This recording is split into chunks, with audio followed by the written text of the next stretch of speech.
Shalom, sebelum mendengar firman, mari kita bersatu dalam doa. Ya Allah Bapa di sorga, segala syukur kami naikkan ke hadirat-Mu karena kami yakin dan percaya sampai saat ini penyertaan Tuhan nyata dalam kehidupan kami. Secara khusus bagi anak-anak muda, pemuda-pemudi jemaat GKP sekarang yang mengambil waktu untuk bersekutu, beribadah kepada Tuhan. Karena Tuhan menyertai, bimbing kami lewat bimbingan Roh Kudus. Dalam nama Tuhan Yesus Kristus kami berdoa dan mengucap syukur. Amin. Sebelum kita menerima penjelasan dari firman Tuhan, mari kita baca dulu secara bersama-sama dengan saudara merenungkan dalam kehidupan dan hatinya masing-masing. Saya baca dari Yosua, pasal yang pertama, dari ayat pertama sampai dengan ayat yang kelima. Perintah Tuhan kepada Yosua untuk merebut tanah Kanaan. Sesudah Musa hamba Tuhan itu mati, berfirmanlah Tuhan kepada Yosua bin Nun, abdi Musa itu, demikian. Hambamu telah mati, sebab itu bersiaplah sekarang, seberangilah sungai Yordan ini, engkau dan seluruh bangsa ini, menuju ke negeri yang akan kuberikan kepada mereka, kepada orang Israel itu. Setiap tempat yang akan diinjak oleh telapak kakimu, kuberikan kepadamu, seperti yang telah kujanjikan kepada Musa. Dari padang gurun dan gunung Libanon yang sebelah sana itu sampai ke sungai besar, yakni sungai Efrat, seluruh tanah orang Het, sampai ke laut besar di sebelah matahari terbenam. Semua itu akan menjadi daerahmu. Seorang pun tidak akan dapat bertahan menghadapi engkau seumur hidupmu, seperti aku menyertai Musa. Demikianlah aku akan menyertai engkau. Aku tidak akan membiarkan engkau dan tidak akan meninggalkan engkau. Demikianlah pembacaan firman. Anak-anak muda, pemuda-pemudi jemaat yang terkasih dalam nama Tuhan Yesus Kristus. Sebagai tema khotbah kita pada malam hari ini diambil dari susukara kita disebut masa depan cerah bersama dengan Tuhan. Kita ketahui bersama, ketika kita menjalani hari-hari kehidupan kita, selalu kita menginginkan yang terbaik terjadi dalam kehidupan kita. Pekerjaan, sekolah, dan juga tindakan-tindakan yang lain, kita harapkan semua bisa sukses dan mendapatkan hasil yang baik. Tapi, anak-anak muda, faktanya semua tidak seperti yang kita inginkan. Itu berarti dalam setiap saat, dalam setiap kesempatan, diharapkan kita tunduk dan mau berserah seturut dengan apa yang dikehendaki Tuhan dalam kehidupan kita. Waktunya nanti kita akan mengalami lawatan dan sukacita Tuhan.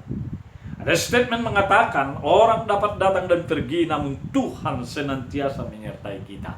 Ini persis dialami oleh bangsa Israel. 40 tahun Musa bersama-sama dengan bangsa Israel, memimpin bangsa Israel dari tanah Mesir menuju tanah yang dijanjikan oleh Tuhan.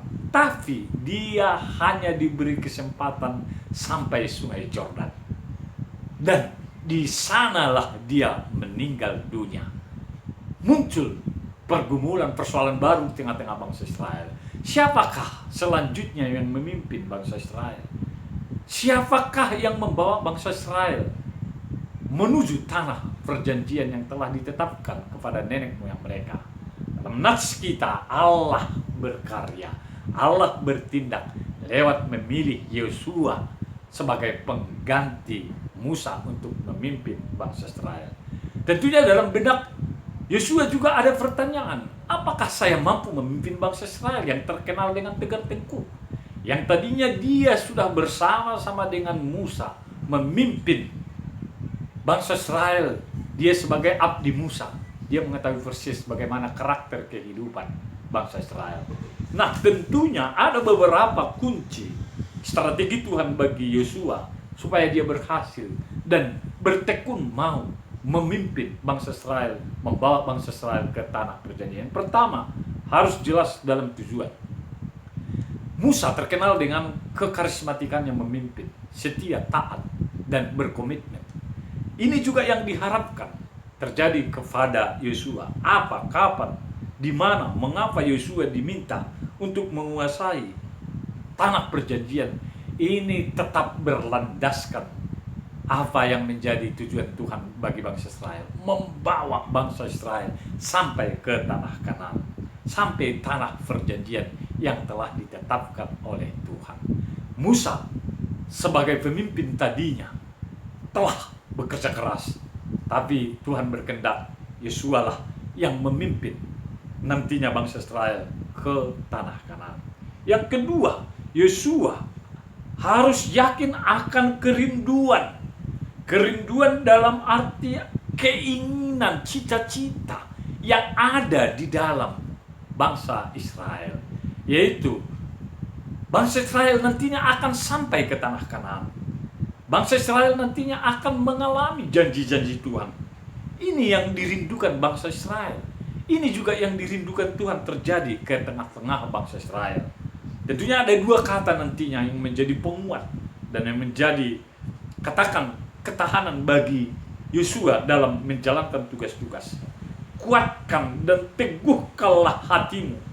Dalam pembacaan kita di bawah nats kita ayat 6, 7, 9 dan 18 itu akan diulangi berulang kali supaya Yosua tetap tegar, memiliki semangat dan memiliki kekuatan baru walaupun mengalami tantangan yang berat nantinya di tengah-tengah perjalanan bangsa Israel berikutnya menuju tanah Kanaan.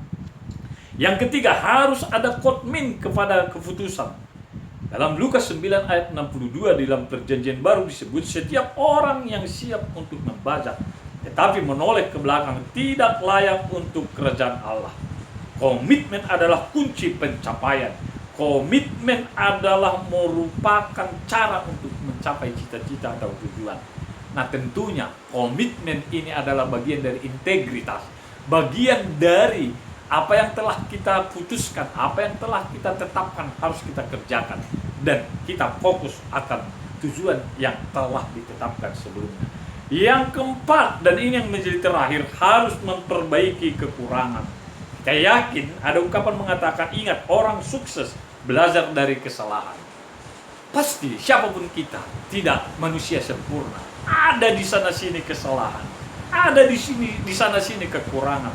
Tapi kalau kita mau memperbaiki kekurangan kita, maka kita akan semakin bertindak hati-hati sesuai dengan hukum yang diperintahkan Tuhan. Kita tidak akan menyimpang ke kanan dan ke kiri lagi sesuai dengan pengalaman yang kita telah lakukan. Komitmen ataupun memperbaiki kekurangan kita terus kita lakukan, sehingga pada akhirnya apapun yang terjadi, apapun kehidupan kita, kita bergantung kepada Tuhan. Waktu kita bergantung kepada Tuhan, maka Dia akan menjanjikan kekuatan, Dia akan menjanjikan kemurahan. Itulah yang disebut nanti dalam ayat 5. Seorang pun tidak akan dapat bertahan menghadapi engkau seumur hidupmu, seperti aku menyertai Musa. Demikianlah aku menyertai engkau. Aku akan tidak membiarkan engkau dan tidak akan meninggalkan engkau. Inilah akan didapati oleh orang-orang setia, orang-orang yang memiliki komitmen, orang-orang yang bergantung kepada Tuhan, orang-orang yang mau memperbaiki kekurangannya, orang-orang yang hidup dalam tujuan dan yang memiliki cita-cita, kerinduan untuk sukses. Hari-hari ini tentunya banyak hal yang saudara dan saya pergumulkan dalam menghadapi situasi sulit di negara kita. Mari kita belajar seperti pengalaman Yosua. Kita harus memiliki tujuan, kita harus memiliki kerinduan, kita harus memiliki komitmen, kita harus mampu memperbaiki kekurangan, kita harus mampu bergantung kepada Tuhan. Maka pada waktu yang tepat Tuhan akan memberikan apa yang tidak pernah kita pikirkan, apa yang tidak pernah kita dengarkan, akan diberikan Tuhan tepat indah pada waktunya. Yakin dan percayalah, sebagai seorang yang muda, jangan patah semangat. Teruslah berjuang dalam studimu, dalam pekerjaanmu. Bagi orang yang mau mencari pekerjaan, bahkan mencari teman hidup, jangan pernah khawatir. Karena bersama-sama dengan Tuhan kita cakap menanggung segala perkara. Amin, kita bersatu dalam doa. Terima kasih Bapa di surga, Tuhan menyertai, Tuhan memberkati. Kiranya firman yang telah kami dengarkan itu akan menjadi kekuatan bagi saudara-saudara kami. anak-anak muda, pemuda-pemudi jemaat Kehidupan Cikarang, tuntun kehidupan kami berikutnya agar bersama-sama dengan Tuhan kami mampu menjalankan aktivitas dan tujuan hidup kami seturut dengan kebenaran firman. Di tengah-tengah situasi kondisi yang kami hadapi COVID-19, mari gandeng tangan kami Tuhan, agar kami memiliki pengharapan, tujuan, komitmen, dan bergantung semata-mata hanya kepada Tuhan. Dalam nama Tuhan Yesus Kristus kami berdoa dan mengucap syukur. Amin.